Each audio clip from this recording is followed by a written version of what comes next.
The Blue Traveler, Lynx, and Other Less Than Finished Works by Jacob Parnell. Read by the author.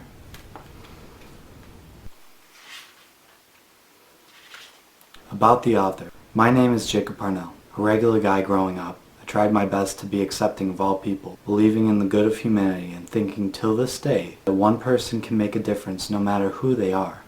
I always questioned things when they didn't seem right to me, and tried to admit when I was wrong. I graduated high school in 2012 with moderately good grades. I tried to go to college later that fall. I was going to double major in neuroscience and psychology. I was going to help people. I was living in the dorms when my mental health started failing. It wasn't long till I was on academic probation for poor attendance and was failing all of my classes. That winter, I moved back home after a brief stay in the psych ward. I tried to hold down job after that until I eventually turned back to school until I failed out a second time. Everything was more of the same. Trying cocktail after cocktail of assorted drugs and medications until eventually I was pushed to the right job fair by my parents. I found a semi-decent job and also the love of my life.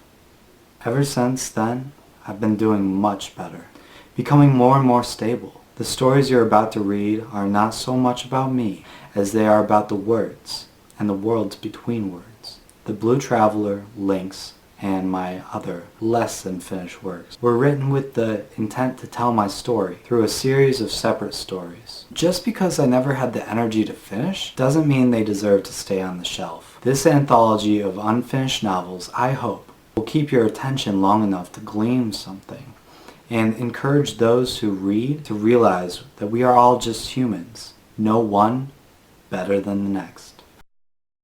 An informal dedication. For those who try and understand what it's like, I humbly but informally dedicate this book to you. I have thought long and hard for a number of years about writing down and publishing these stories. It's been a long time in the making, and I feel the need to explain why it's taken me this long to do this. The autobiography in front of you contains both fact and fiction, both of which were very real to me at the time. In other words, even if what was going on wasn't reality, it doesn't make the memories and or feelings any less true. The first story in this anthology makes this point especially true as it is based on the very real psychosis I had during a time that nearly everyone thought, or at least had heard, that the world was ending. The end of 2012 was a hard time for me. At the time I experienced hope, fear, excitement, desperation, and some things that can only be explained in otherworldly terms. I have certain hopes for this book, but along with them,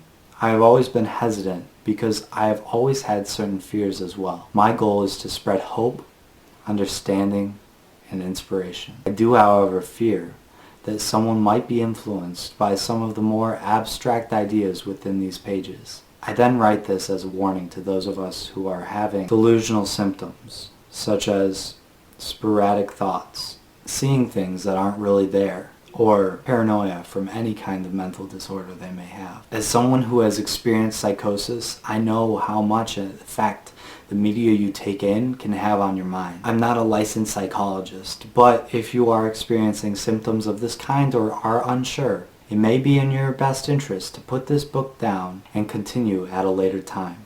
That being said, I have one last hope for this book: to inspire people like me to share their experiences to better break down the social stigmas and misled expectations of the mentally ill.